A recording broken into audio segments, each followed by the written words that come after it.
قال امام علیه السلام، امام العصر ارواحنا فدا، بل قلوبنا اوعیة لمشیة الله.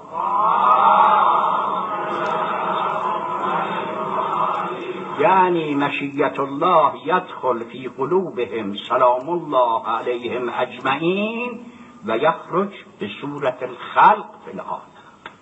لا یکون شیئا فی السماوات والارضین من ای شیء، من ملک، من مطر، من انسان، من بحر، من بر، الا بمشیة الله و کینونیتهم لا یکن الا بالعبور من قلب الامام سلام الله علیه.